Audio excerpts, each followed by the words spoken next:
presented by Golki Music.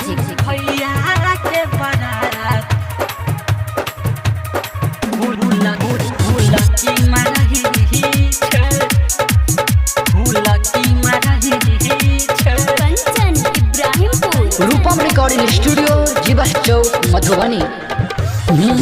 लिए हम भैया के बारात भौजी के बहिन हुलकी मारई छै।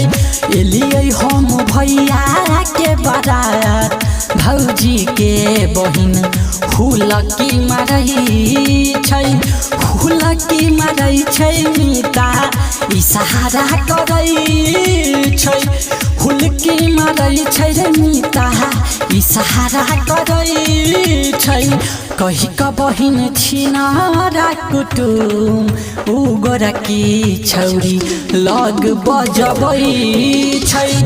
एलियै हम भैया के बारात पतर की छौरी हुलकी मारई छै।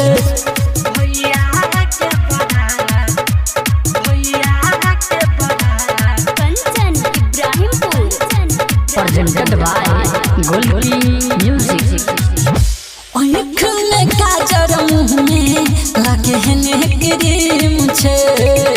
सखी सहेली संगे पूरा बकड़ा टीम छे।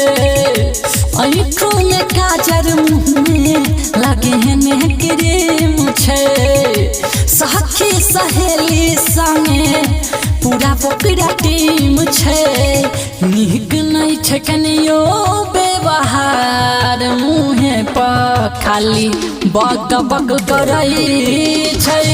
एलियै हम भैया के बारात पतर की छौरी हुलकी मारई छै।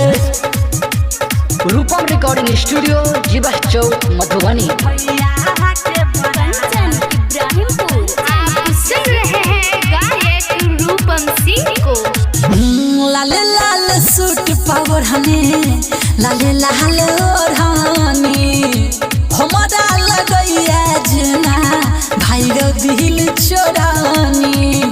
लाले लाल सूट पावर हने लाले लाल ओढ़ानी हमारा लगैया भाई रो जना दिल चोरानी।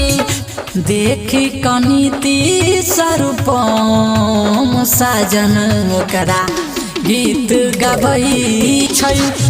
एलियै हम भैया के बारात पतर की छौरी हुलकी मारई छै।